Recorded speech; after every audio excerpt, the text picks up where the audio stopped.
dahil kaalis lang namin noon sa pagtitipon at nagsimula ng bumiyahe para dalawin ang isang babae na kaibigan namin, si Ginang Doubleman, doon sa Edmonton, Alberta, at nasa 20 milya na lang kami mula sa hangganan ng Canada nang matanggap namin ang balita na nag-aagaw buhay na raw ang kapatid kong lalaki. Kaya umikot kami pabalik, sumagupa sa isang bagyong nyebe at nagumpisa nang bumalik pa uwi na nagdulot sa amin ng 11 araw na biyahe. At gabing-gabi na kaming nakauwi nung nakarang gabi at puyat na puyat pa kagabi at maaga na namang muli ngayong umaga. Talagang pagod na. Ngunit agad-agad, noong matawagan ko ang aking nanay, pagkatapos naming makakita ng isang lugar kung saan makakatawag kaming muli, sabi niya, nanggaling na doon si kapatid na Neville.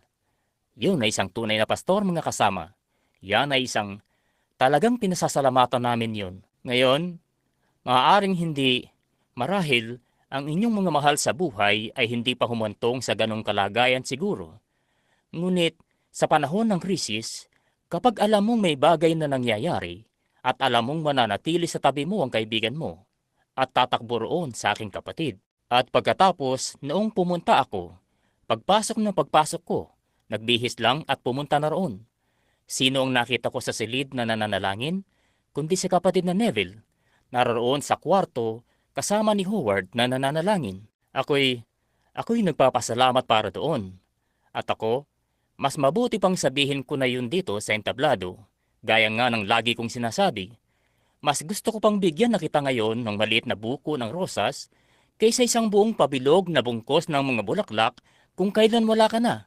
Ngayon na mismo ang pagkakataon para gawin yon. At pinasasalamatan ko si kapatid na Neville at alam kong pinasasalamatan nating lahat siya sa iglesyang ito sa pagiging isang magiting na pastor.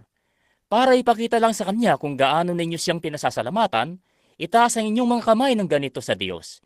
Ganyan nga. Salamat. Tunay na iyon ay isang bagay na umuwi ako. Sinabi ko sa asawa ko.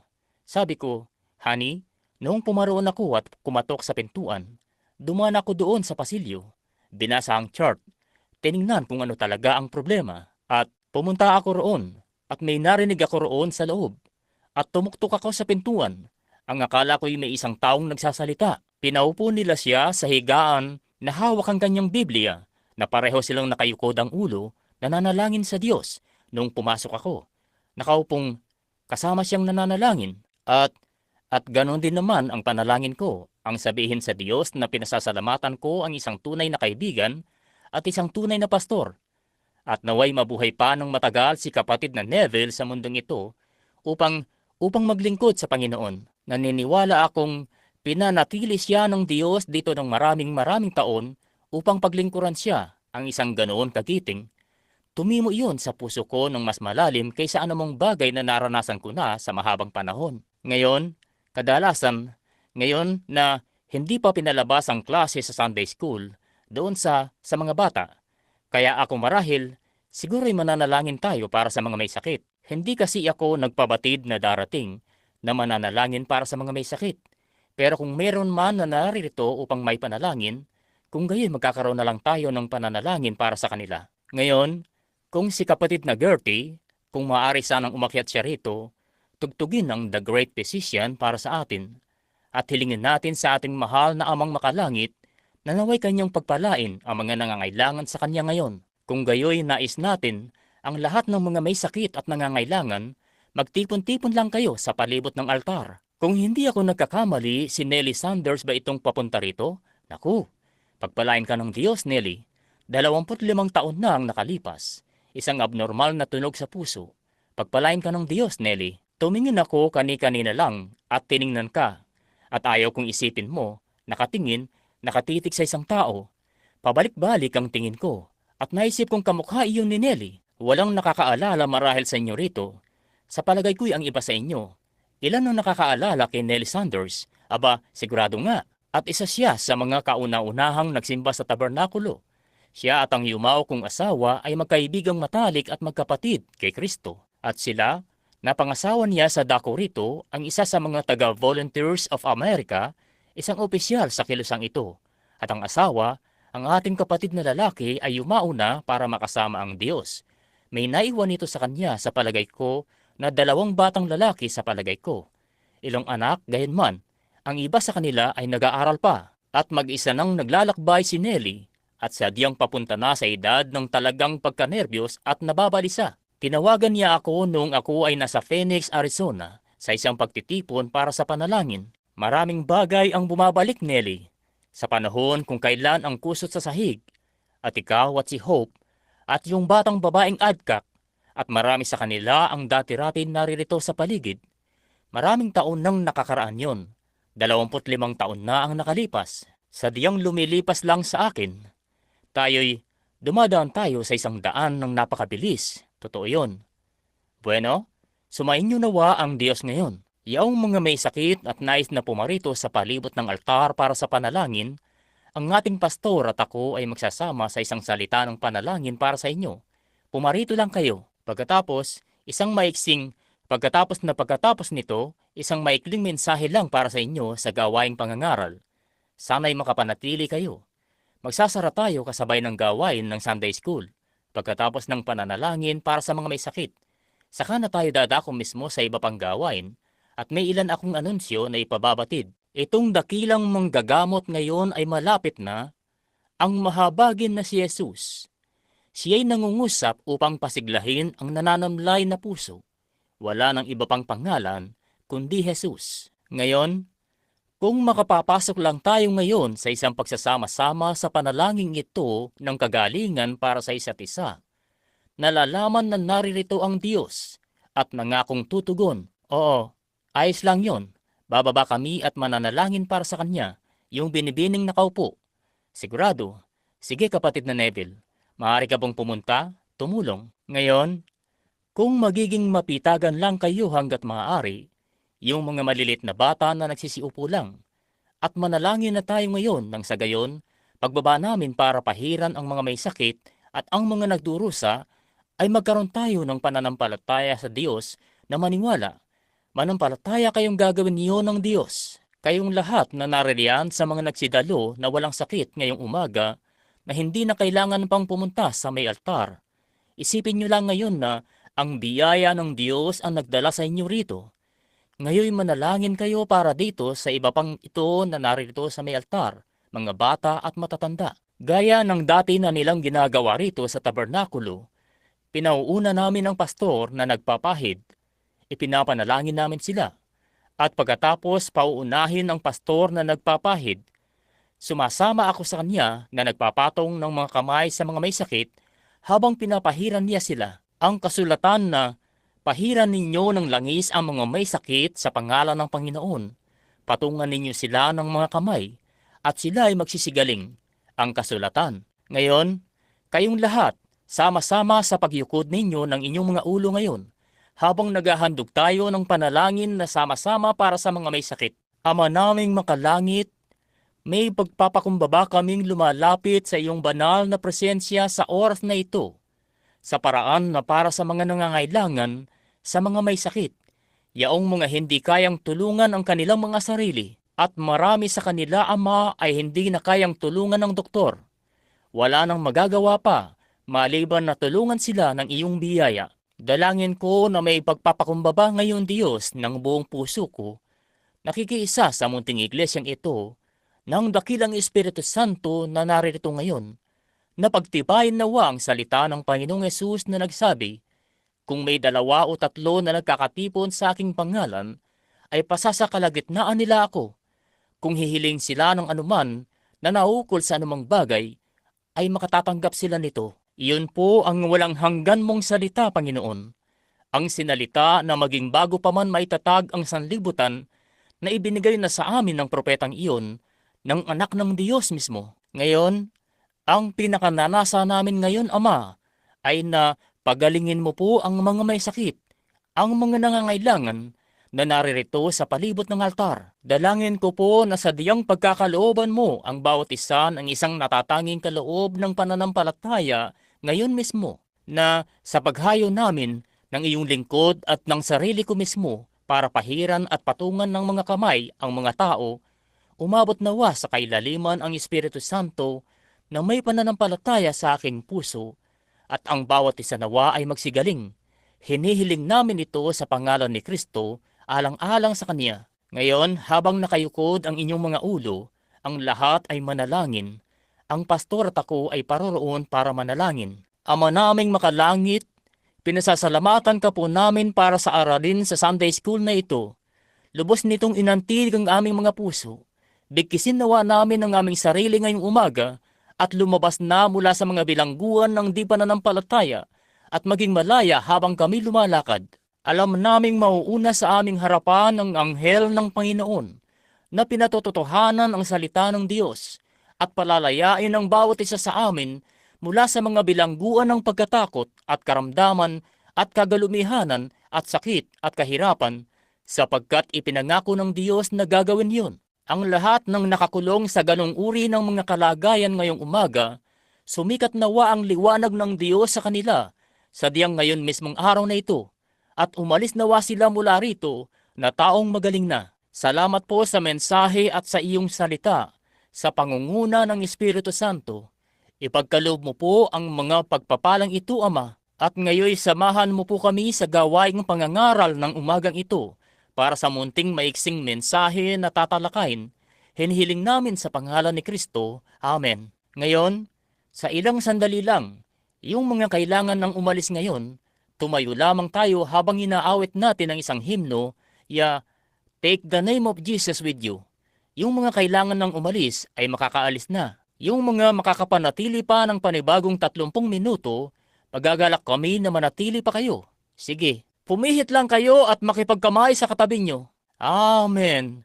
Maupo na kayo at pagpalain kayong lahat ng Panginoon ng totoong sagana, mabuti. Napansin ko lang, may ilan tayong mga The Herald of Faith dito, yung munting programa, munting pahayagan ni kapatid na Joseph Bose sa Chicago. Napakabuting kapatid. Nagkaroon kami ng napakainam na pakikipag-fellowship sa isa't isa. Nagkakaroon kami ng mainam na panahon sa tuwing nagpupunta kami ng Chicago. Kailan lang nakasama ko siya, ilang gabi na ang nakararaan muli. At libre ang mga ito. Basta pumarito lang kayo. Kumuha para sa inyo ng isa. Pagkatapos na maisara ang gawain, nakalapag ito rito. Ngayon, nagagalak kami na makita ang marami sa inyo na nanghahawakan pa rin kay Kristo. At ngayon, sa ilang sandali lang ng inyong oras, nais kong mangusap ng isang bagay lang. Dahil sa nakaparito ako kasama ninyo. Pagod ako, mahina ang boses ko, at nagdaos kasi ako ng ilang malalaking pagtitipon sa Indianapolis, isa iyong napakalakit punong-puno na pagtitipon. At nang gabing iyon ay napakasaya namin na makita ang daan-daang lumalakad patungo sa tabernakulong iyon, nasa mga 10,000 katao na nakaupo, na pumaroon upang ibigay ang kanilang mga puso kay Kristo noong gabi. At si Russell Ford at ang iba pa, talagang tuwang-tuwa sila. At ang gawa na sinimulan ni Cadel, kapatid na Cadel ilang taon na ang nakalipas ay nagpapatuloy pa rin. Alam nyo, gusto kong magkaroon ng lugar na kagaya nun sa darating na panahon. Sa iyon, sa mga pinakamainam na lugar na nakita ko na, talagang kung paanong inayos iyon at sadyang may kung anong bagay sa kanila roon. Sa palagay ko'y madali akong maantig.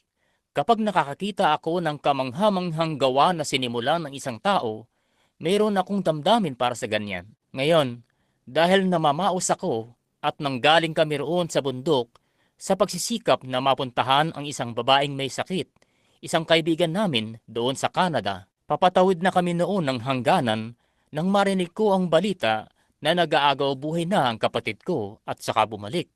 At bumiyahe kami ng araw-araw at gabi-gabi. 10 araw kaming nakaupo sa kotseng yon. Kaya nakikinig-inita niyo siguro kung ano ang pakiramdam ko ngayong umaga. At ngunit nagpapasalamat ako sa inyong lahat muli sa pananalangin ninyo para sa kapatid ko.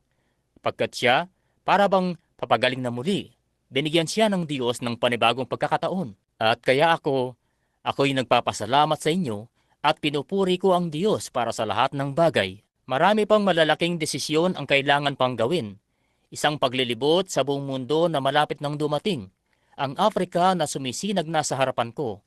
At mga lugar sa lahat ng dako, hanggang sa di ko na alam kung saang lugar babaling sa lahat ng dako, sa lahat ng panig. At mayroon pang mga pinakamababa na ang 10 o higit pa na malalakit malawakang mga pagpupulong na inaasikaso na ngayon mismo. At ang bawat isa ay tumatawag na daluhan ko iyon. Kailangan kong gumawa ng kung anong uri ng pagpapasya sa susunod na 24 na oras para sa susunod na hakbang. Kaya ipanalangin niyo ako. Ipanalangin niyo ako. At ako, kailangan ko ng inyong mga panalangin. Umaasa akong sa pagpatay doon sa ventilador ay hindi kayo gaanong naabalang lahat dito sa unahan. Panandali. Ako, nakaharap ko na ang napakaraming bagay sa buhay ko sa paglalakbay para sa Panginoon. Ang lahat ng uri ng kalagayan at mga karamdaman at ketong, at nakayakap na ako ng mga ketongin at nakipagkamay sa kanila at lahat na ng uri ng karamdaman at nakapasok na ako sa kanilang mga nakabukod na silid at mga kampo at lahat na sa buong mundo halos. At ako, hindi na ako isang bata. Nelly, sa palagay ko'y alam mo yon. At papatanda na ako. Pagkatapos ay narinig ko ang tungkol kay kapatid na Bosworth noong isang araw roon, magsisiyam na pong taong gulang na halos. At siya, noong nasa Indianapolis ako, may namuong dugo na pumasok sa kanyang puso. Nagkaroon siya ng mga pakipagbuno sa kamatayan sa kanyang lalamunan, walang malay. Tumawag si Ginang Bosworth para may panalangin siya. Nagpunta ako roon at ipinabatid namin yon at nagsimulang manalangin. Kinabukasan, tinawagan niya ako, sabi, "Nais kong magpunta sa isang pagtitipon kasama mo minsan." Pagkatapos, pakiramdam ko'y para bang heto. Sa edad na 47, dapat akong mahiya sa sarili ko. Subalit yun lang. Subalit sa bahagi ng pagiging tao lang sa palagay ko. Subalit, napakahalaga nito at napakainam. Walang katulad gaya ng pagiging ligtas sa pagiging ligtas na hindi ninyo naiisip, kaibigan. Sigurado ako na inilalayo yun ng Diablo sa inyo hanggang sa makakaya niya. Ganoon ang ginagawa niya sa akin. Ang mapagtanto ninyo kung ano ang halaga ng isang kaluluwa. Naisip niyo na ba kung ano ito? At kung ano ang kahulugan ng walang hanggan? At kung gaano katagal kayo na magiging ganoon? Kita nyo? Pagwari-wariin nyo.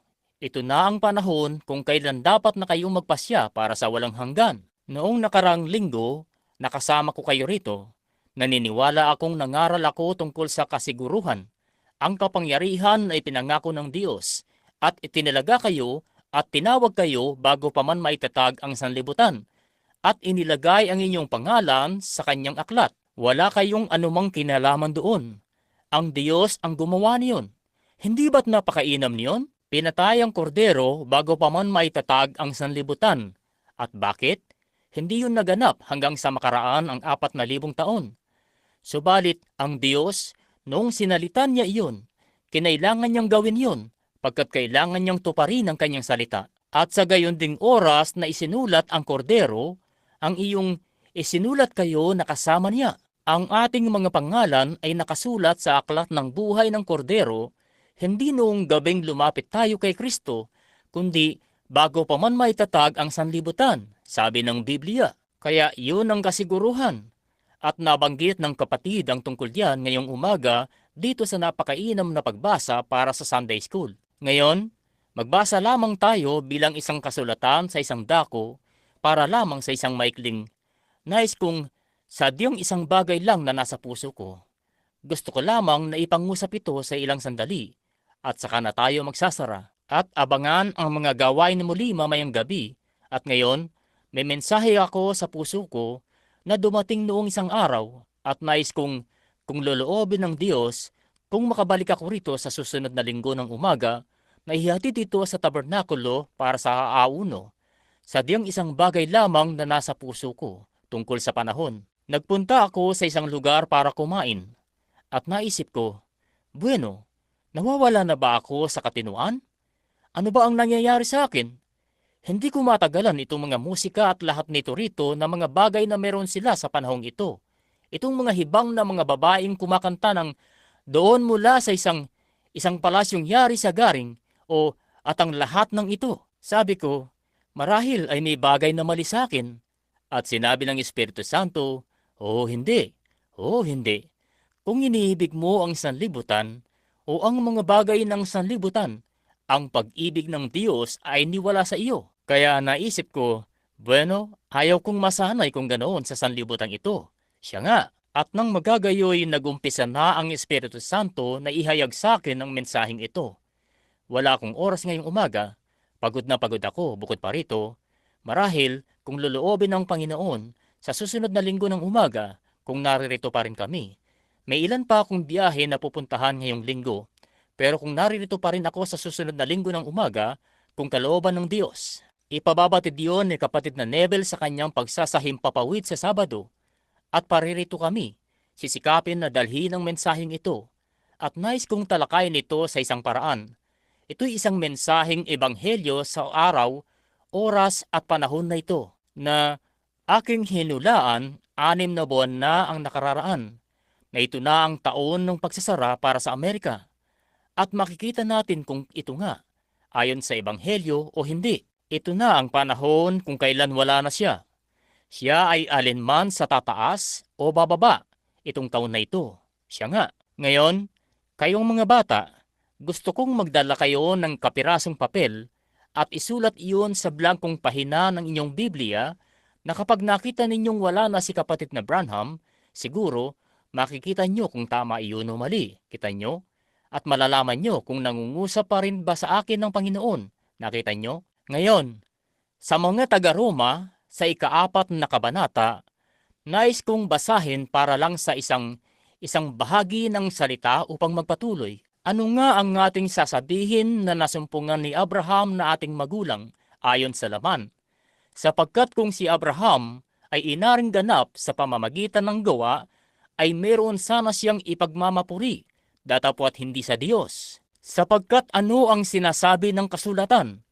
At sumumpalataya si Abraham sa Diyos, at sa kanya'y ibinilang na katuwiran. Ngayon, sa kanya na gumagaway hindi ibinibilang na biyaya ang ganti, kundi utang, datapwat sa kanya na hindi gumagawa, ngunit sumasampalataya sa kanya na umaring ganap sa masama, ang kanyang pananampalataya ay ibibilang na katuwiran. At idagdag nawa ng Panginoon ang kanyang pagpapala sa salita. Ngayon, ang munting paksa, kung matatawag nilang ganoon, na nais kong ipangusap sa inyo ay banal na pag-ibig. At kapag naipalabas na ang banal na pag-ibig at nakarating na sa patutunguhan nito, ay iiral na ang ganap na biyaya. Kita nyo?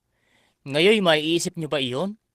Ngayon, isipin ninyong mabuti iyon para maunawaan nating mabuti ngayon. Kita nyo? Kapag naipalabas ang banal na pag-ibig at nakarating na sa kung kanino nakatakda ito, saka maghahari ang ganap na biyaya. Ngayon, isang kakaibang bagay na kung papaanong ang mga tao, ang uri ng mga tao at kung ano ang ginagawa natin sa ating pakikisalamuha. Ngayon, kailangan nating haraping lahat ang mga katotohanan ito na may mga taong talagang gustong-gusto mong kasakasama at may mga tao na mabubuting tao at mahal mo sila.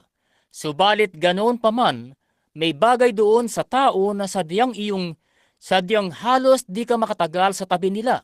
Ngayon, gusto nating mangusap tungkol sa katotohanan na iyan.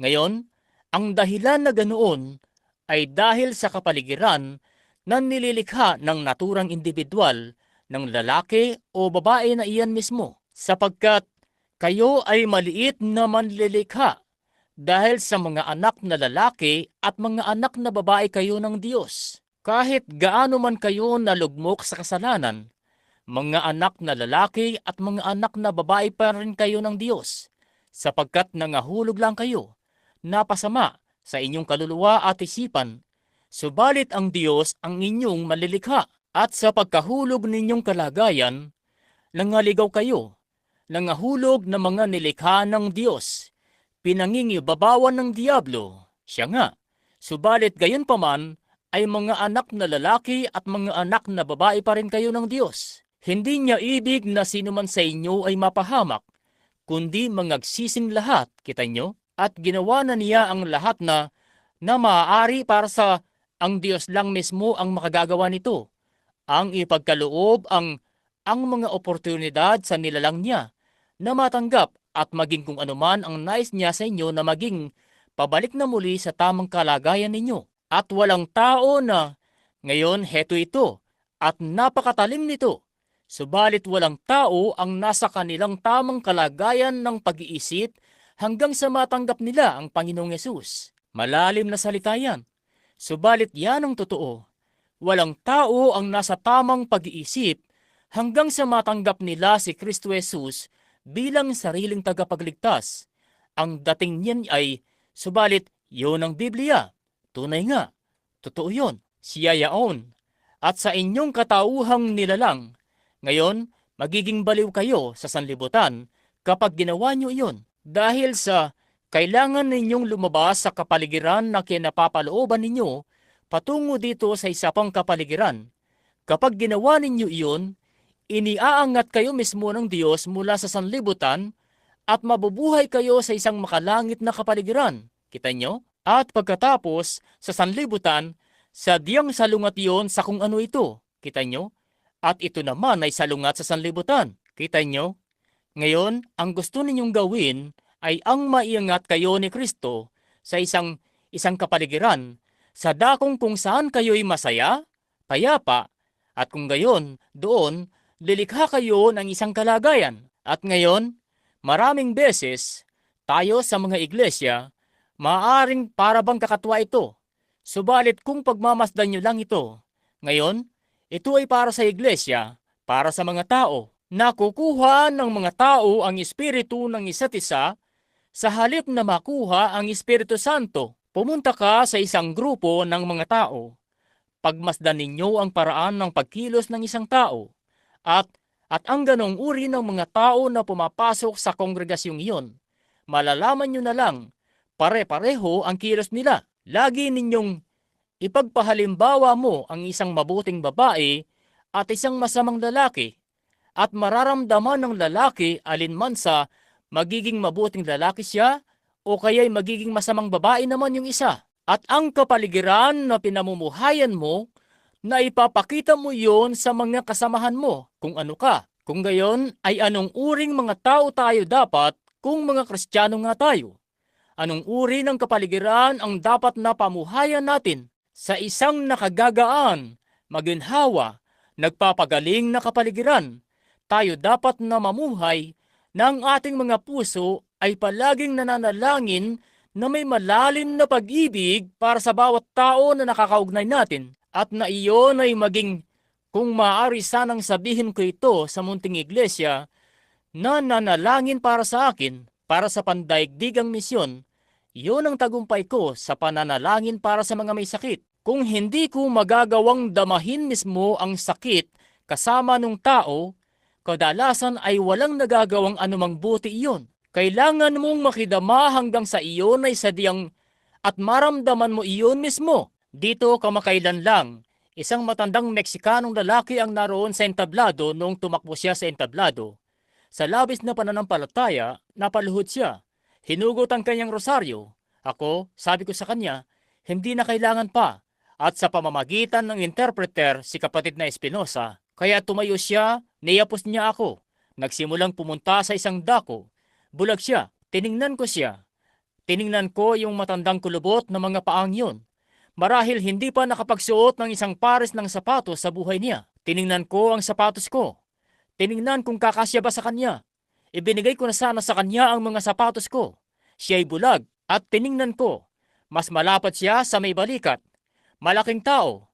Tumitimbang ng 200 at higit pa sa palagay ko. Hindi niya masusuot ang Amerikana ko. At habang nakatayo siya roon at yung ubaning buhok, naisip ko ang tatay ko. Naisip ko, kung nabuhay marahil si tatay ng mga ganitong edad, nasa mga kaparehong edad rin sana siya, gaya nitong lalaking ito, nasa mga 65 o 70 taong gulang, at napamahal sa akin ng lalaking iyon. Sa paraan ng pag-iisip ko, siguro hindi pa siya nakakain ng mainam-inam na pagkain sa tanang buhay niya. Siguro hindi pa siya nakaupo sa may hapagkainan sa tanang buhay niya. At ang lahat ng ito.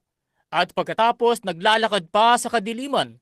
Pagkatapos ay may bagay na pumasok sa aking puso. Mahabag nawa ang Diyos. Siya'y tao.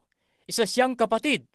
Nang magkagayon, noong tumimo iyon, may bagay na pumahid, may paglalang na kumikilos sa paligid. At ikay, naipararating iyon sa taong ito. Sa ilang sandali, narinig ko siyang may isinisigaw sa may balikat ko.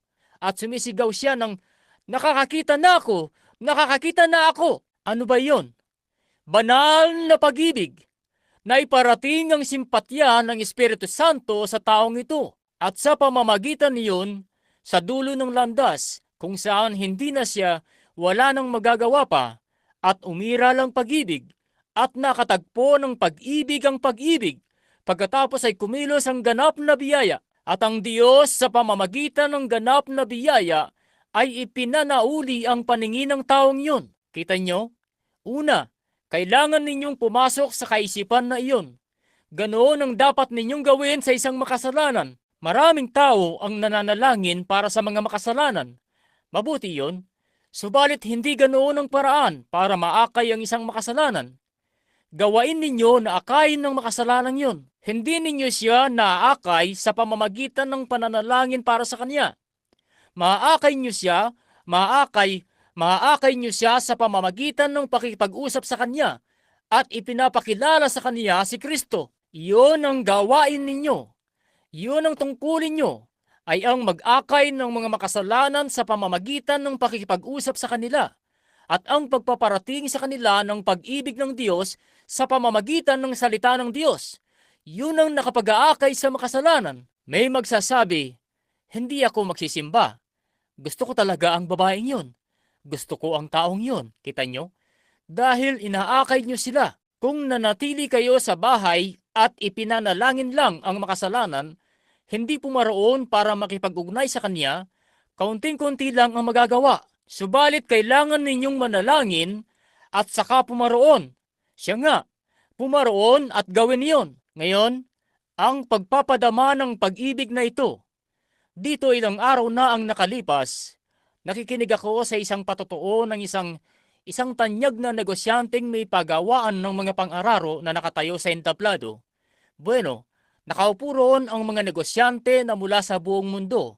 Nakaupo sa entablado at ang lalaking ito na lalaking may pagawaan ng mga pang-araro. Tumayo siya, sabi niya, bueno, hindi ko alam kung bakit kailangan akong maoperahan at mahal ko yung tao. At isa siyang dakilang tagasunod ni kapatid na Roberts na kaibigan natin. At kaya nga sabi niya, noong malaman ko na nagkakasakit na ako at may problema na sa bato, sakit sa kidney, mangyaring nakasalo ko sa hapunan si kapatid na Oral. At sabi, tumayo si kapatid na Oral at sabi, ngayon kapatid, ako, nakikita kong naliligalig ka. Kaya wika niya, ako'y ipananalangin kita. At sabi niya, bueno, purihin ng Panginoon. Talagang gusto kong sabihin yon kapatid na Oral. At sabi, lumapit si Oral at inilagay nito ang mga kamay sa mga kidney niya. At sabi, sinasaway ko ang sakit sa bato na ito at nalisanin kaagad ang taong ito. At sabi, nang gawin niya iyon, sabi, guminhawa ang pakiramdam ko. At sabi, kaunting panahon lang, bumalik na naman. Sabi, nagpunta na naman ako kay kapatid na Oral at sabi, muli siyang nanalangin. Guminhawa ang pakiramdam ko. Subalit, sa tuwing bumabalik yon, lalo pang lumalala iyon. At sabi niya, pagkatapos, ang sumunod na bagay na naisip ko, kung makakapunta ako, sabi niya, kay kapatid na Branham, at makatatayo sa harapan niya, at bababa sa kanya ang Espiritu Santo, sasabihin niya kung gayon sa akin, kung bakit hindi ako gumaling nung ipinanalangin ako ni kapatid na Oral. Kaya kinuntun niya at nagpunta siya ng Louisiana. Naroon ako sa mga gawain doon at tumayo ako sa harapan niya sa loob ng 20 minuto. Tahimik ang Espiritu Santo. Walang sinabing anuman. Ipinanalangin ko siya at sabi niya, bumuti ang pakiramdam niya at nagpunta nga siya. Pagkatapos ay umalis siya. Nagiging nervyoso, matatakutin. Kung saan-saan siya nagpunta sa lahat ng mga tao. Ipanalangin niyo ako, at mahal niya ang Panginoon. Ngunit sa wakas, humantong sa kalagayan na siya ay dinala siya roon sa Mayo. Sinuri siya doon sa Mayo at sabi, may isang tsansa ka sa 1,000 na mabubuhay. Nagka-impeksyon na. Ang buong katawan mo ay nalason na at uremic. At nakalimutan ko ng lahat kung ano yun. Sabi, may isang tsansa ka sa 1,000. Kaya sabi niya, tinanggap ko yun. Sabi niya, nanalangin ako. O Diyos, alam mo pong ikaw ay mahal ko. At nagpunta na ako sa lahat ng iyong mga lingkod at nakipagsapalaran siya at pinatulog nila siya. At sabi, noong magising siya sa kwarto, sabi niya, ay meron daw isang ilaw na nagliliwanag sa silid. At ang kaluwalhatian ng Diyos ay nasa buong paligid niya. At namangha ang mga doktor. Pumapasok sila at nagsasabi, bueno, anong nangyari dito? Aba, sabi niya, parang gusto ko nang umuwi. Ano ba iyon? Kita nyo? Inilagak niya ang kanyang mga pag-asa sa kung may mangyari man sa akin, pupunta ako kay kapatid na Roberts. Kung mabigo iyon, pupunta ako kay kapatid na Branham. At gayon man, mahal niya ang Panginoong Yesus. Hinayaan ng Diyos na mabigo ang lahat ng iba pa para iratay siya roon sa kanyang higaan. Kahit noong sinabi na ng doktor, wala na kaming magagawa pa. At nang magkagayon, noong humantong na sa dulo nito ang banal na pag-ibig, ay pumasok na ang ganap na biyaya at umiral. Gagawin niyo nito lagi. Kung tama ang mga motibo mo, tama ang mga alternatibo mo, kung magkakaroon ka ng banal na pag-ibig at mananampalataya, lumakad ng pasulong na walang anumang pinag-aalinlanganan, kapag dumating na ito, na tila baga narating na ang dulo ng landas, saka naiiral ang ganap na biyaya. Gaano ko nang nakitang gumawa iyon? Kung papaanong nakita ko na iyon sa sarili kong buhay, at hindi lang sa pamamagitan ng isang teolohiya o hindi sa kung anong uri ng karanasan ng iba. Nagagalak akong lubos sa araw na ito na makapangungusap ako mula sa isang personal na karanasan na malaman na iyon ay ang katotohanan. Bakit pa tayo natatakot kung gayon? Hanggat alam nating banal na nananahan ng pag-ibig ni Kristo sa ating puso, na lumipat na tayo mula sa kamatayan patungo sa buhay, lahat ng mga diablong mula sa impyerno ay walang pagkakataong makapasok maging sa kamatayan kung magpapatuloy kayo sa pag-ibig na iyon at pananampalataya. Para ba itong isang munting sanggol? Ipagpahalimbawa ninyo ang isang munting sanggol. Ipapakita ko sa inyo para maunawaan niyo ng mga bata. Narito si Ginang Kelly na nakaupo rito sa harapan natin. Nung isang lasing na sundalo, sa palagay ko iyon noon, ang bumangga sa kanila noon doon. At binuhat siya sa pag-aakalang patay na rito. Dinala nila siya sa isang ospital, walang malay tao. Noong bigo na ang lahat at payaon na siya, at gayon man taglay ang pag-ibig ng Diyos sa kanyang puso, ay nagkamalay siya. Pumasok roon noong araw na iyon. At pagkatapos ay naiparating ang ganap na biyaya. Pagkatapos ng banal na pag-ibig, at heto siyang nakaupo ngayong umaga sa gitna natin. Buhay ngayong araw na ito. Kita nyo? Isa itong bagay na nagaganap.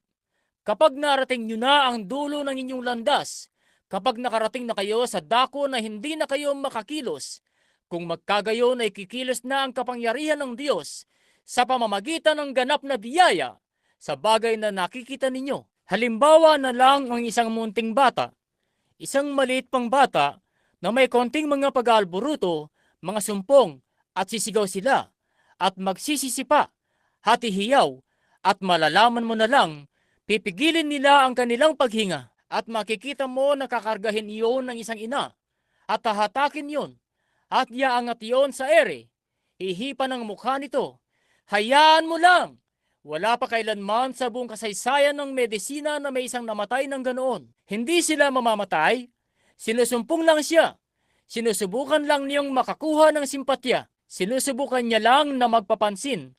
At sumpong lang yun. At pagkatapos na may bulalas na ang kanyang pagkasumpong sa isang punto, na pinigil na niya ang kanyang paghinga, kung saan wala na siyang kapupuntahan pa, saka napapasok ang kalikasan at kakampante na siya at mag-umpisa na namang huminga. Ang lahat ng pagkarga mo at pagsigaw ay ginagawa lang, paghiyaw at pag-ihip sa kanyang mukha ay nagpapalala lang sa kanya. Ganoon iyon. Pagkatapos nating magpalipat-lipat ng simbahan, palipat-lipat ng lugar, palipat-lipat galing sa isang gawaing pagpapagaling tungo sa isa na namang gawaing pagpapagaling. Kapatid, kunin mo ang pag-ibig at sumulong ka. Pagkat nasa dulo ka na ng landas, ipararating ng Diyos ang ganap na biyaya paghantong mo sa dulo ng landas. Kapag napuno na ang pag-ibig Obligado na kung gayon ng Diyos. Kapag humantong ka na sa iyong hangganan at narating na ng tao ang kanilang hangganan, saka na mangingibabaw ang biyaya. Kalikasan ng Diyos na gawin ang gayon. Gaano kong napansin niyon? Kung paano na kapag ako'y ipagpaumanhin nyo itong personal na patotong ito ngayon, panandali lang, nabasa nyo na ang aklat doon noong araw na iyon sa Portland, Oregon. Noong tumakbo papuntang entablado ang baliw na iyon, napapatay na ako. Nabasa na ninyong lahat yon marahil sa aklat. Anong nangyari? Ipinadala ako ng Diyos para ipangaral ang ebanghelyo. Iyon ang ginagawa ko. Libo-libong katao ang nagkatipon. Punong-puno ng mga nakatayo ang mga lansangan. At 60 humigit kumulang na raan sa loob.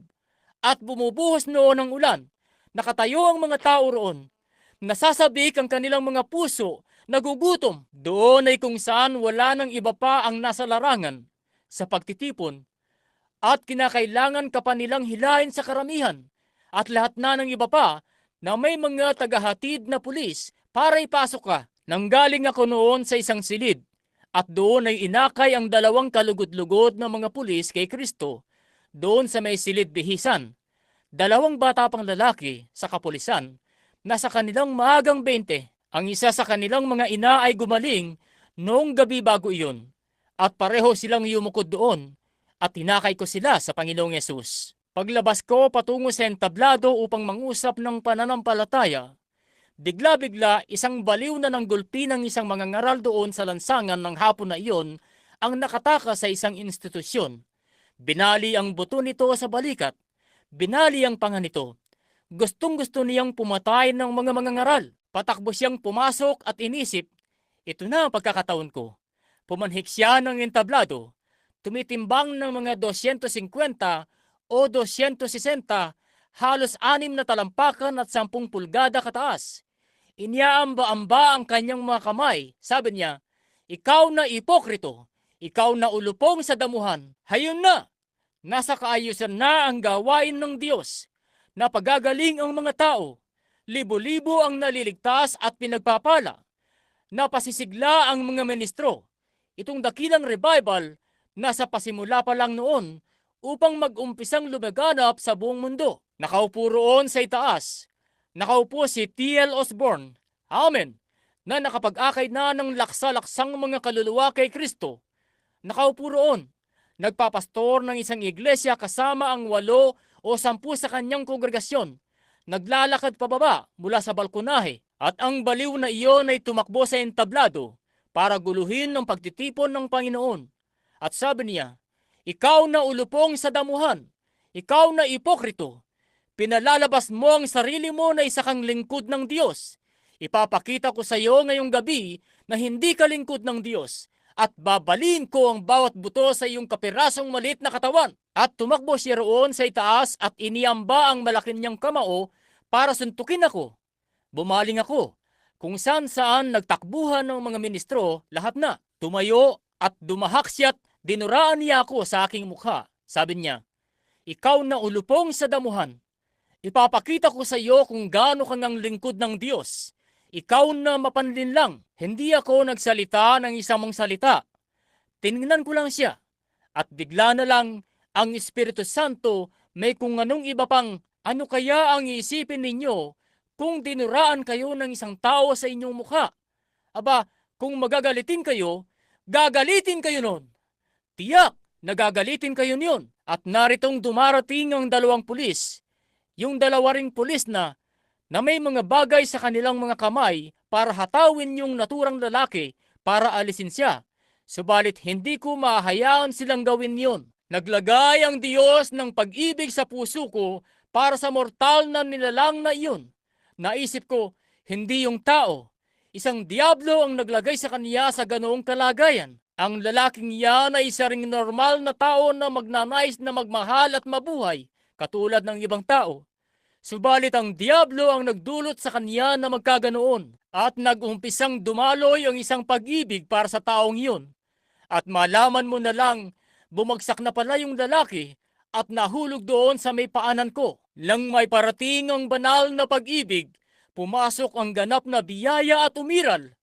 Gagawin nito ang ganoon palagi. Dito hindi pa katagalan, noong maaaring nasabi ko na ito sa inyo dati, noong isang taon bago nitong huli, itong ngayon. Nagtatabas ako noon sa bakuran ko roon. Sinisikap na madamuhan ng bakuran ko. Pabalik-balik ng pabalik-balik. Kinailangan kong huminto at magpalit ng damit. Pumasok at manalangin para sa isang tao. Lumabas. Bueno, tumas na ang mga damo sa bakuran ko noon. Bago ko sa likod, bago ko pa madamuhan ng harapan, ay tumutubo na yun. At kaya ako isang araw, naroon na naman ako sa likod na hawak ang luma kong makinang pantabas. Nagtatabas ng tuloy-tuloy.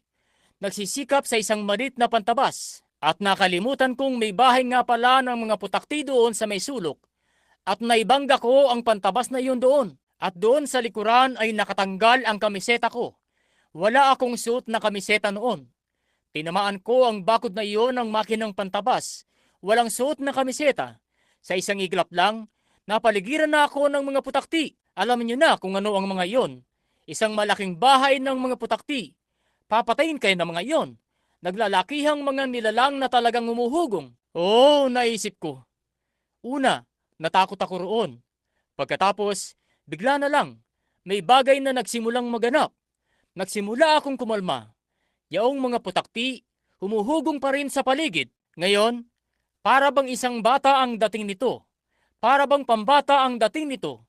Subalit alam ng Diyos ng langit kung ito ba'y totoo o hindi na siya kong tinatayuan. Nang magkagayon, imbes na subukang labanan at palupaluin at hampas-hampasin yung mga putakti, nagkaroon ng kung anong uri ng makadiyos na pag-ibig na bumalot sa akin. At naisip ko, kawawa namang maliliit na mga nilalang.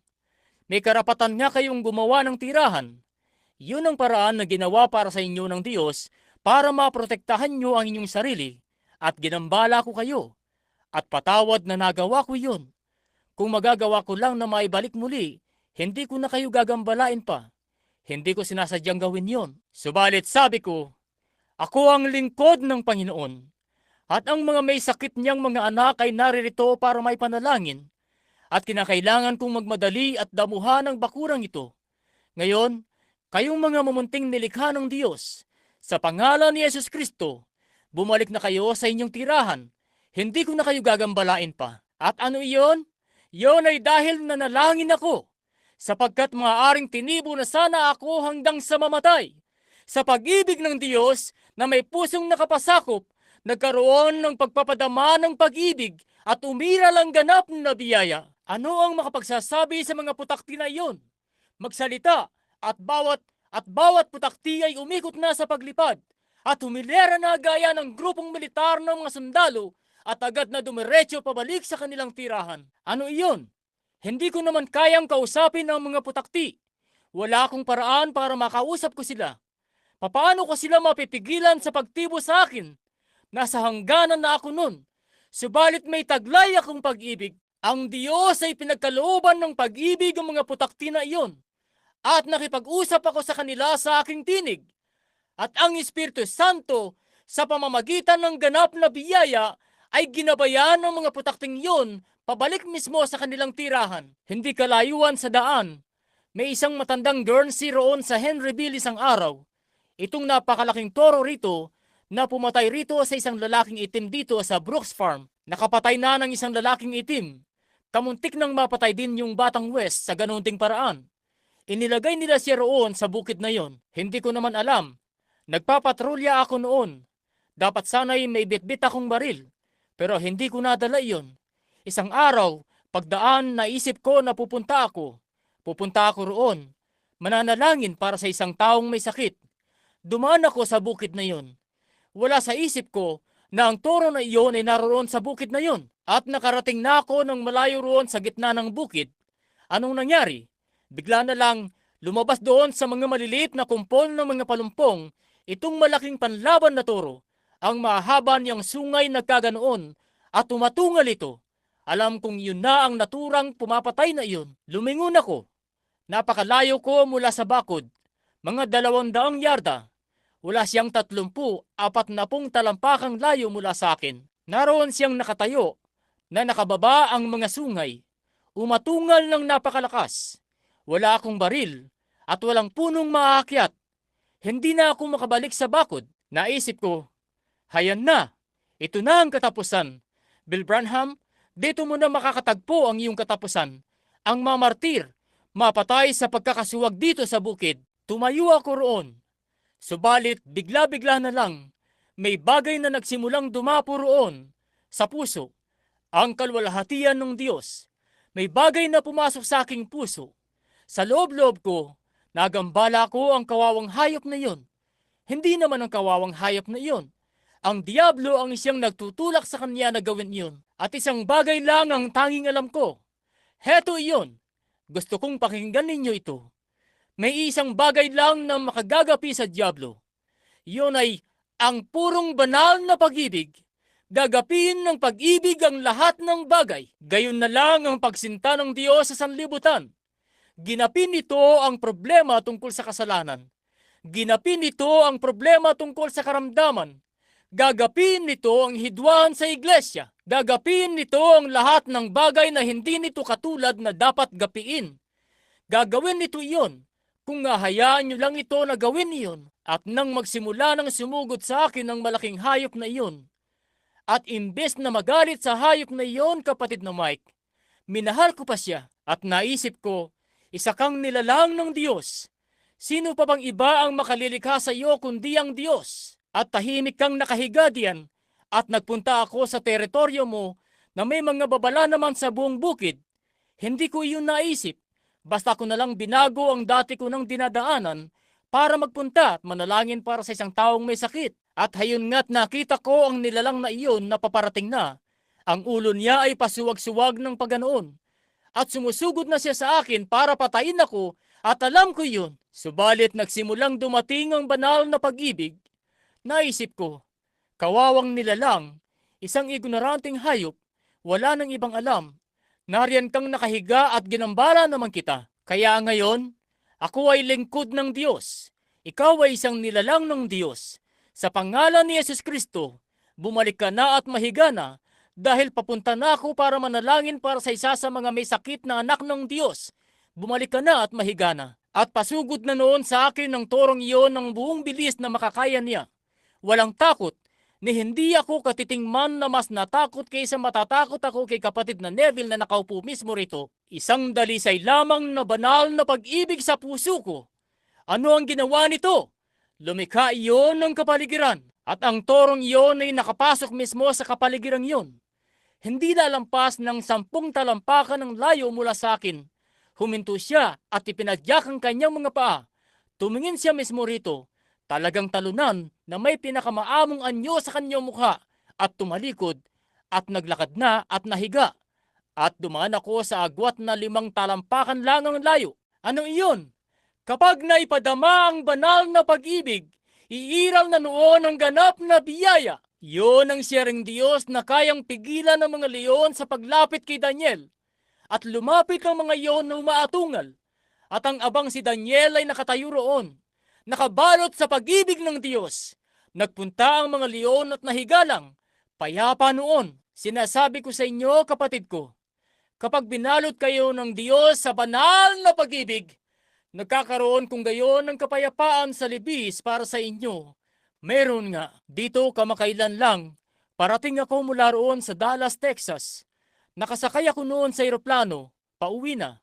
Nagdaos kami ng pagtitipon sa dako roon at sa daan ko, naparaan sa isang bagyo at napilitang bumaba ang eroplano sa Memphis. At habang nasa Memphis ako noon, pinatuloy nila ako roon sa Peabody Hotel. Isang malaking engranding lugar.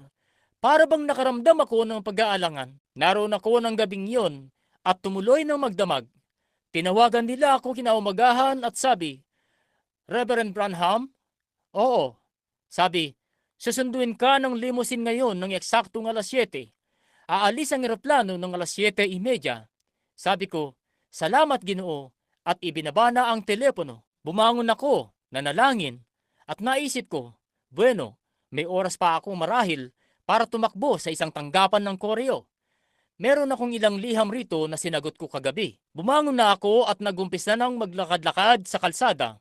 Naglalakad sa kalsada na umaawit. Habang naglalakad ako sa kalsada, nadala itong ilang mga liham sa kamay ko. Papunta roon sa tanggapan ng koreo. May naramdaman akong bagay na kakaiba. Alam niyo na ang sinasabi ko, di ba? Para bang ang lahat ng bagay ay basta na lang tumahimik. Oh, napakagandang pakiramdam. Naisip ko, oh naku, hindi ba't napakainam nito? Ngayon umaawit dati-rati si Doc ng isang maikling awitin.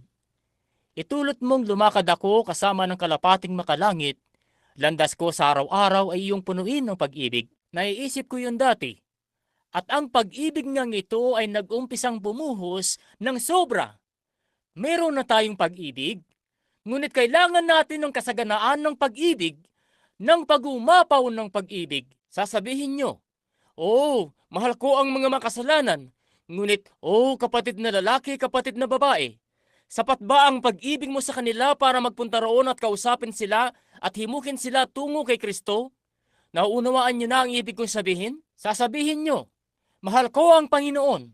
Subalit kaya nyo ba siyang pagtiwalaan kapag iniiling na ng doktor ang kanyang ulo? Kaya nyo ba siyang pagtiwalaan kapag wala ng lahat ang iba pang bagay? Kailangan ninyo ng nagumapaw na bautismo ng pag-ibig, banal na pag-ibig, kapag nanalangin ka at ang panalangin mo ay hindi tinugon. Mahal mo pa rin ba siya? May bagay ba na patuloy ka pa rin dinadalisay? Yon ay ang ganap na biyaya ng Diyos na kailangang umiral. Tiyak nga, yun ang kalikasan ng Diyos.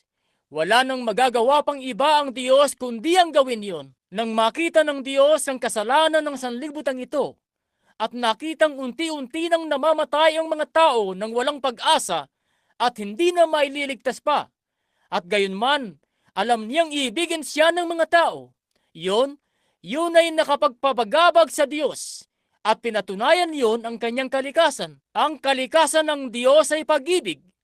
Ang Diyos ay pag-ibig.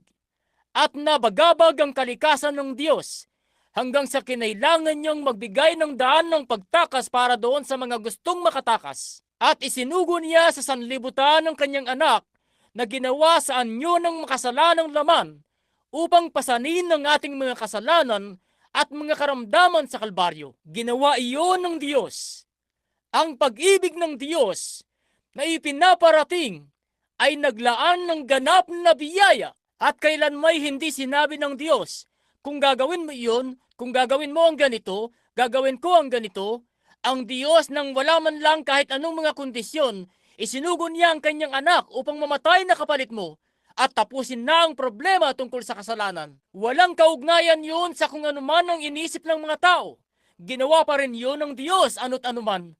Amen! Ang banal na pag-ibig na inilalagay na sa matinding pagkagipit. Kinakailangan ng umiral ang ganap na biyaya. Ganoon lang yun.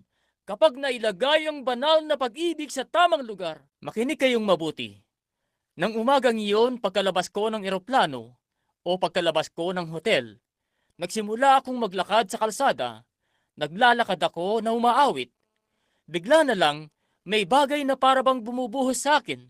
Isang kamanghamanghang ambon ng pag-ibig. Naisip ko, oh, kung magagawa ko lang, naniniwala ako na parabang pakiramdam ko, kung may makikita lang akong may papanalangin, ganoon ang pakiramdam mo kapag may bagay sa puso mo na humihila. Number 2, paragraph number 113, second dot mark. Nang paalis kami, napakainit noon, at gabi-gabi na lang akong laging gising.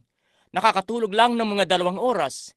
Mga kinatawan mula sa iba't ibang bahagi ng daigdig na kinakailangan kong makipagkita sa isang ito, sa isang iyon, nananalangin, nangangaral ng 3 beses kada araw. Pagod na pagod. Ako ay sadyang, at pagkatapos ay nakalabas ako, at kinailangan kong maghintay, at pagkatapos ay bumiyahe ako ng ilang milya palabas ng siyudad na iyon, at talagang antok na ako, kahit umagang-umaga pa lang, hanggang sa kinailangan kong mahiga, habang nakaparada sa gilid ng daan at matulog, maiksi, ilang minuto. Bumangon na at muli akong bumiyahe. Talagang hindi ko mapanatiling nakabukas ang mga mata ko. Sinisikap na magpursige para makarating sa babaeng ito.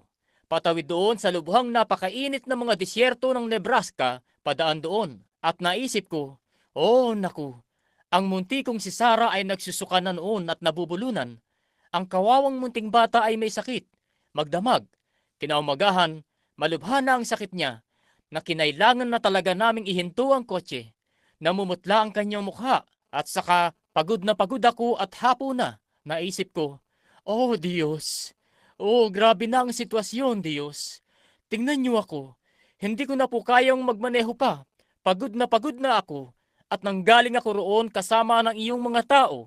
Sinisikap ang abot ng makakaya kong gawin, at ang munting si Sarah ay malubha ang sakit. Kung saan kami nagpunta, at pumunta ako roon at ipinatong ang mga kamay ko sa kanya. Sabi ko, mahal na amang makalangit, ipinagkaloob mo sa akin ang batang ito. Sa iyo po ito! Pinalaki ko lamang siya. Ipinatong ko ang mga kamay ko sa kanya. May bagay na nagsimulang kumilos doon sa aking puso. Iyon na ang nagpahinto sa pagsusuka.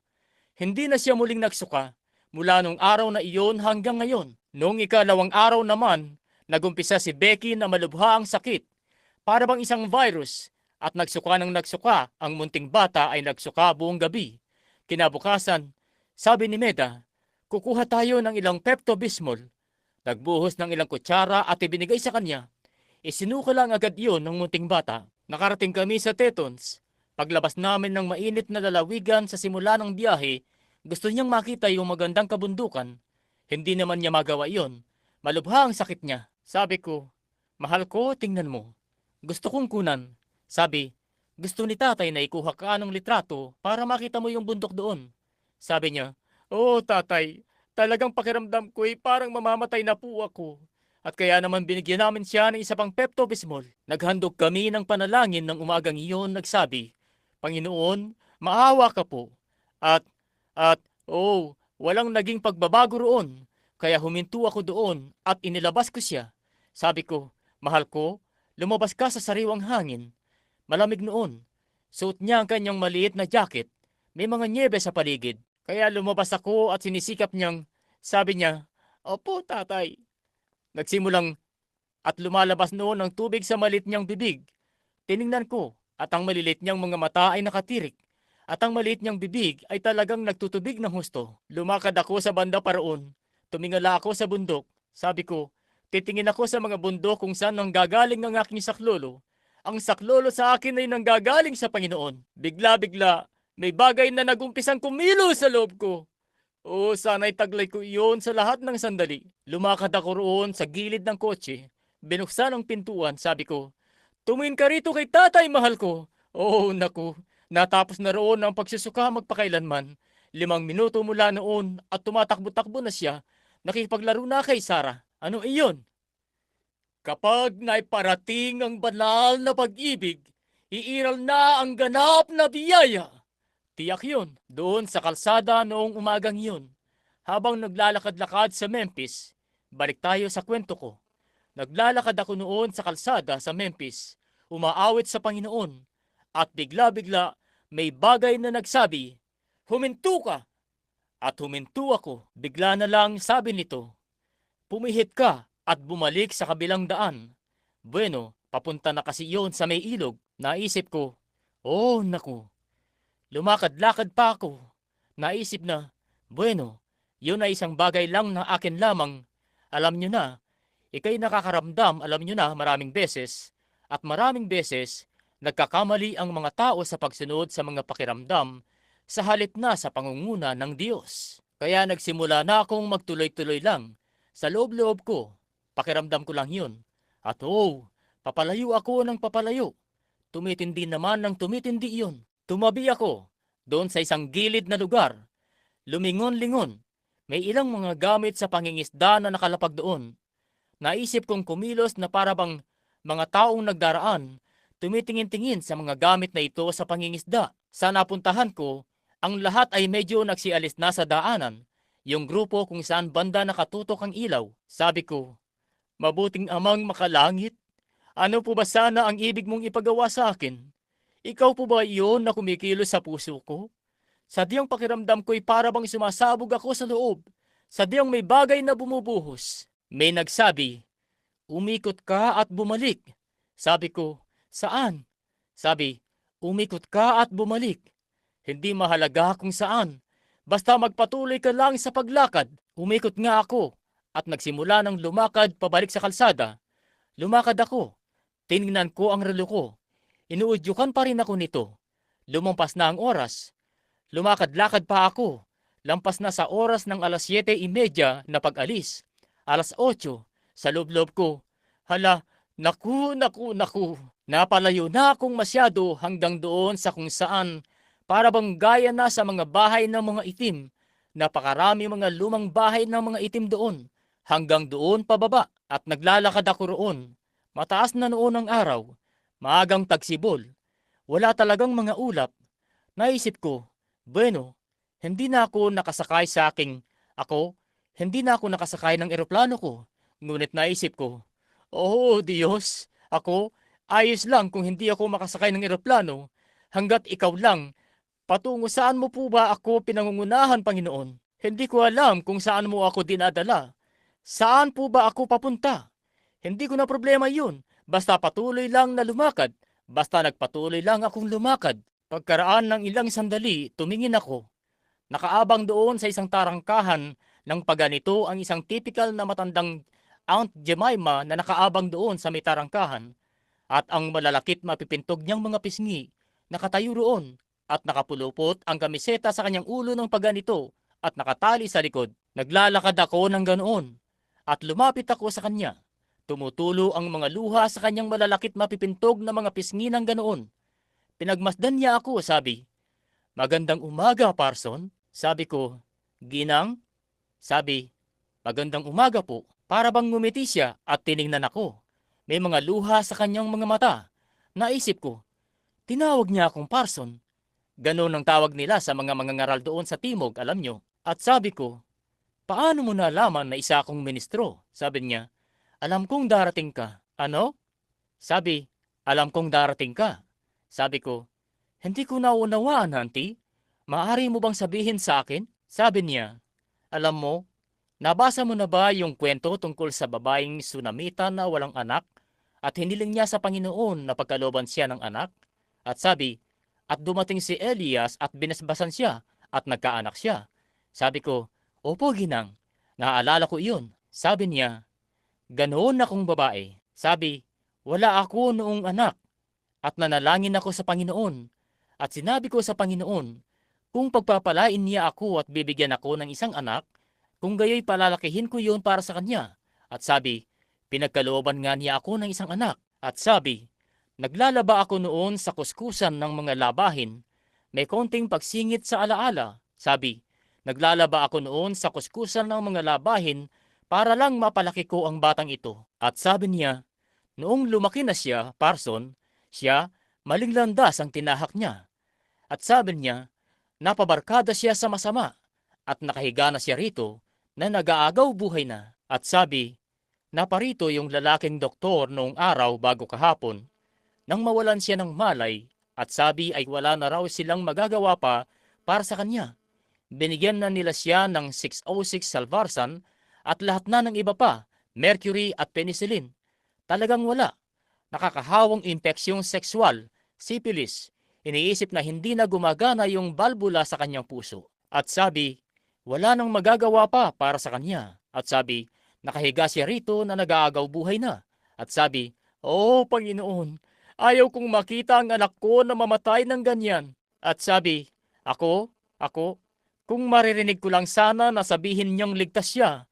At sabi, nanalangin ako sa loob ng 2 gabi. Sabi, kaninang umaga, mga alas 3, sabi, pinatulog ako ng Panginoon sa pagkakaluhod ko. Sabi, nanaginip ako ng isang panaginip. Sabi, nakakita ako ng isang lalaki na parating na nakasuot ng mapusyaw na kulay balat na terno. Nakasuot ng isang malit na medyo pangkanluranin na sombrero na nakalagay sa gilid ng kanyang ulo. Sabi ko, "Panginoon, ako yung babae, pero nasaan ang iyong Elias?" Sabi, "Heto na iyon." Sabi, bumangon ako kaagad sa higaan na iyon at nakatayo na ako rito mula kaninang iyon. Hinihintay ka. Ganon nga talaga ang suot ko mismo. Oh, kapatid, kapag naiparating ang banal na pag-ibig, ang ina na iyon kasama ang kanyang anak, oo, 180 libra. Subalit anak pa rin niya iyon na nakaratay, nag-aagaw buhay sa kahihiyan. Kahit gaano pa ito nakakahiya, anak pa rin niya ito. Mahal niya ito. Yon ang pagmamahal ng isang ina. Kahit gaano pang kahihiyan ang idinulot nito, gayon pa may mahal pa rin niya ito. At kung hindi mo makakalimutan ng anak mo kahit ano paman, kung gayon, gaano pa kayang hindi ka makakalimutan ng Diyos? Ang sabi niya, ang inyong mga pangalan ay nakaukit sa mga palad ng aking kamay. Makakalimutan ng ina ang kanyang sanggol, ngunit kailanmay hindi kita malilimutan. Kahit ano pa ang nagawa mo, gaano ka pa man napalayo ng husto, gaano pa man ang kinasadlakan mo, mahal ka pa rin ng Diyos, mahal ka ng Diyos. Panatilihin mong kumikilos ang pag-ibig na yan.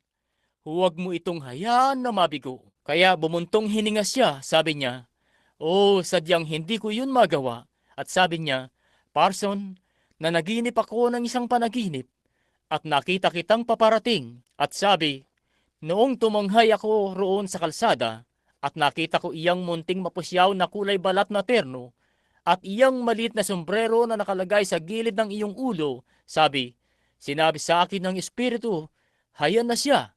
At sabi, "Hindi ka ba tutuloy sa loob?" Naisip ko, "Oh Diyos," naisip ko, "marahil dito mo ako pinangunahan.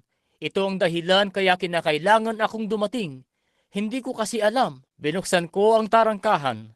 May kadena iyon at isang sudsod ng araro na nakakabit rito. Hindi ko alam kung nakakita na kayo ng isa o hindi pa. Binuksan ko yung maliit na lumang pintuan at pumasok. Kapatid, nakapasok na ako sa mga palasyo ng mga hari. Nakapasok na ako sa mga pinakamayayamang tahanan na mayroon sa mundo. Nakapasok na ako sa ilang pang multimilyonaryo na nagkakahalaga ng 20 kasing halaga ng 28 milyong dolyar. Lumakad na ako sa mga alpombra nila noong sinilyon mula sa isang gilid hanggang sa kabila. Kung kailan makahiga ako at makatutulog ng maginhawa sa mismong alpombra pa lang, kung saan napakaganda ng mga tahanang iyon. Subalit doon ay wala man lang ni isang alpombra sa sahig at isang maliit na lumang deposting bakal na higaan ang naroon. Isang pangkaraniwang munting lumang kumot na nakakumot sa batang ito.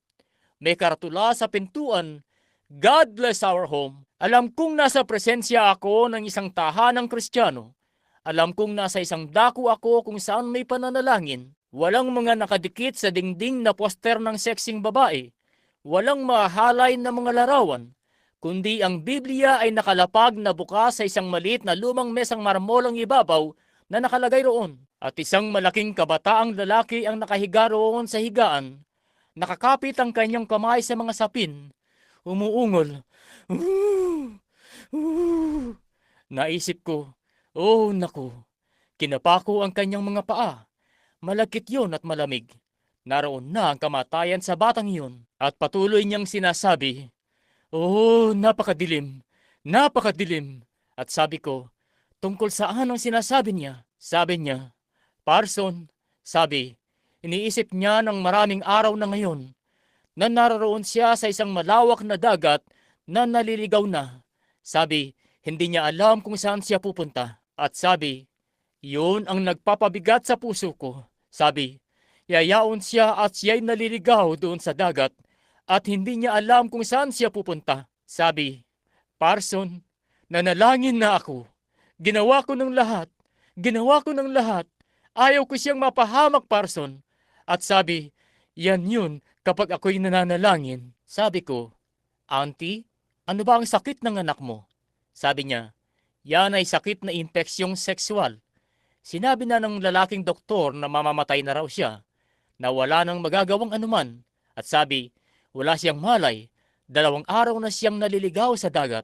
Sabi niya, "Maaari mo ba siyang ipanalangin?" Sabi ko, "Auntie, ang pangalan ko ay Branham. Narinig mo na ba iyon?" Sabi niya, "Hindi pa, Ginoo. Sa palagay ko'y hindi ko pa narinig, Parson." Sabi ko, "Bueno, may ikukwento ako sa iyo." Sabi ko, "Ang ministeryo ko ay pananalangin para sa mga may sakit." Sabi niya, "Ganoon ba?" Sabi ko, "Oo." At sabi ko, sinabi ko sa kanya ang tungkol sa pagbaba ng eroplano at lahat na. Sabi niya, "Totoo ba yan, Parson?" Sabi ko, Oo, sabi niya. Bueno, alam kong hindi niya ako bibiguin. Sabi ko, manalangin ka, auntie. At lumuhod siya roon at talaga naman ang isang panalangin. Oo, kapatid, kung paanong makipag-usap ang matandang banal na iyon sa Diyos. Nanalangin siya roon hanggang sa tumulo ang mga luha sa kanyang mga mata. Iniangat ko ang tingin ko at patuloy siyang umuungol. At sabi ko, ngayon auntie, mananalangin naman ako. Samahan mo ako. Ipinatong ko ang mga kamay ko sa mga paa ng binata, sabi ko. Makalangit na Ama, nakaalis na ang eroplano ko sa pagkakaalam ko. At narito itong kaawa-awang matandang ina ay umiiyak para sa kanyang anak. At sa nalalaman ko, dito mo po ako pinangunahan. Dumadalangin po ako na ikaw ay mahabag sa kanya. At sa mga oras din na iyon, narinig ko ito na nagsabi, Nanay! Oh, nanay! Tumayo siya at pinahid ang mga luha sa kanyang mga mata, sabi niya. Oo, mahal ko. Maayos na ba ang pakiramdam ng anak ni nanay? Sinimulan siyang himasin sa ulo. Sabi nito, Nanay, lumiliwanag na po sa kwarto. Lumiliwanag na sa kwarto. Ganap na pag-ibig. Kapag naipakita ang banal na pag-ibig sa puso ng Diyos, kinakailangan na tumugon sa lugar nito ang ganap na biyaya. Kapag iniisip ko na ang isang abang ina roon na kumakapit sa kanyang panalangin sa Diyos at lahat na ng ito, at pagkatapos, ano na ang nangyari? Ang Diyos sa pamamagitan ng kanyang biyaya, ang Diyos sa kanyang habag, ay dadalhin ng isang eroplano mula sa himpapawid at pananatilihin yon sa lupa para lang matugon ang panalangin ng isang hamak walang nalalaman na itim na babae. Noong may parating ang banal na pag-ibig, kahit gaano pa siya kahirap, gaano siya kaitim, gaano siya kadilaw, kung ano pa man siya, kapag naipadama ang banal na pag-ibig, kailangan ng umiral ang ganap na biyaya. Ang pag-ibig na iyon ng matandang ina na iyon doon, gaano siyang umiyak, at yung kabataang lalaki, ilang mga 2 taon pagkaraan yun, bumaba ako at nakasakay ako noon sa isang tren at papababa na. Bumaba ako at nagpunta roon para bumili ako ng isang hamburger. Sumisingil sila ng mga 70 o 80 sentimo para doon sa eroplano at ako sa tren. At mabibili ko iyon ng mga 20 sentimo sa maliit na tindahan. Bumaba ako ng tren. Nagsimula ng lumakad.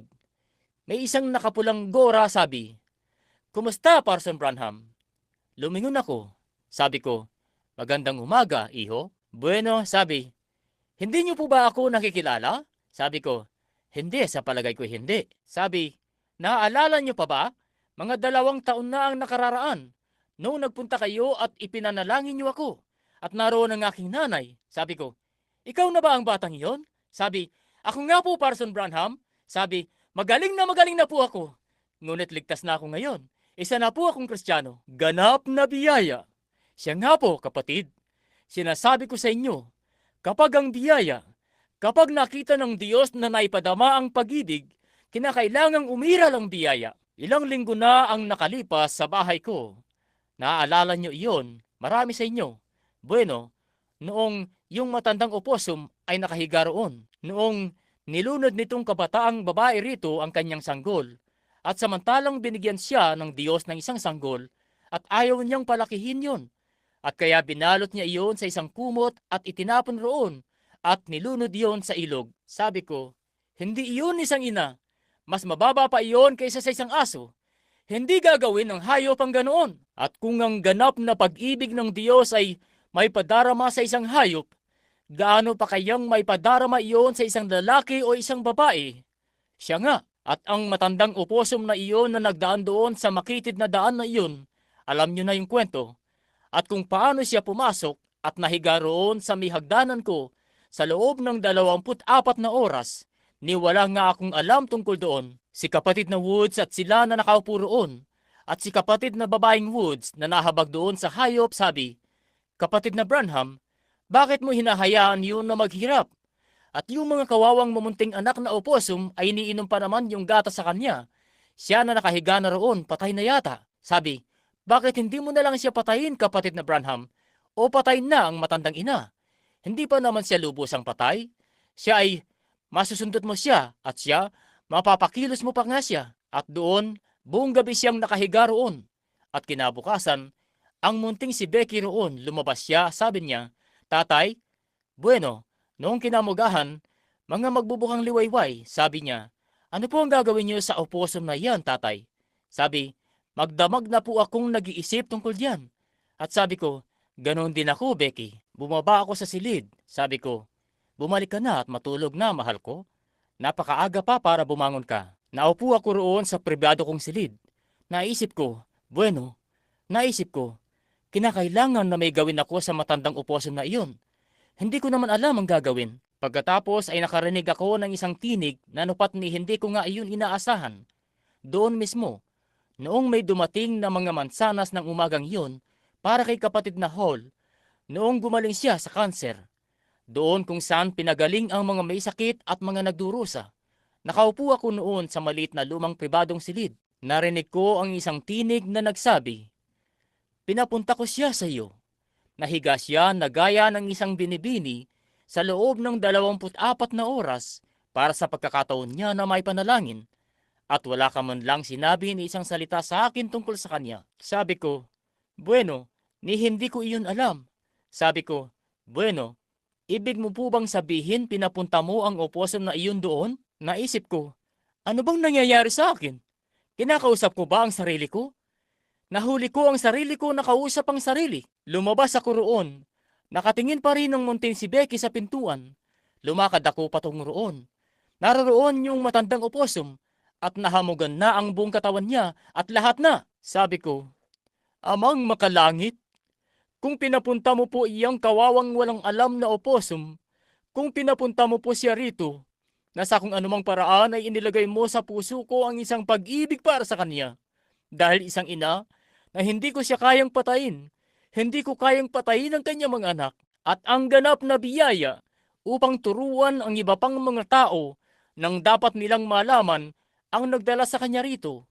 At Diyos, idinadalangin ko sa pangalan ni Kristo na pagalingin mo po siya at ang matandang opossum na iyon na punong-puno na ng mga uod ang mga paa niya at kaya kinaladkad niya iyon noon sa hulihan niya na maganang doble sa laki nito ay tumayo sa paang yun at kinuha niya ang mga anak na iyon, dinala sa kanyang bulsa, lumakad pababa roon nang sadyang kasing normal na gaya ng anumang hayop na nakita ninyong naglalakad. Bumaling sa akin na para bang bumaling na sabi, salamat po mabuting Ginoo.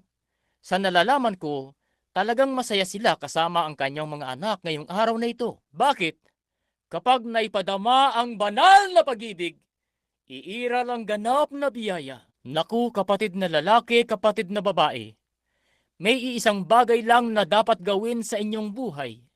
Yun ay, ibigin mo ang Panginoon mong Diyos ng buong puso mo, ng buong kaluluwa mo, ng buong lakas mo, ng buong pag-iisip mo, at sumampalataya ng bawat salita na sinabi niya ay katotohanan. At paghantong mo sa dulo ng iyong landas, kung saan hindi ka na makapagpapatuloy pa, sa oras na iyon, ang makalangit na ganap na biyaya ay ipararating. Papaano ako makapagsasalita sa kanya na nakahimlay roon noong isinuko na ako ng Mayo Brothers, nakaupo sa gilid ng balkon doon, kasama si kapatid na Cox na nakaupo sa tabi ko.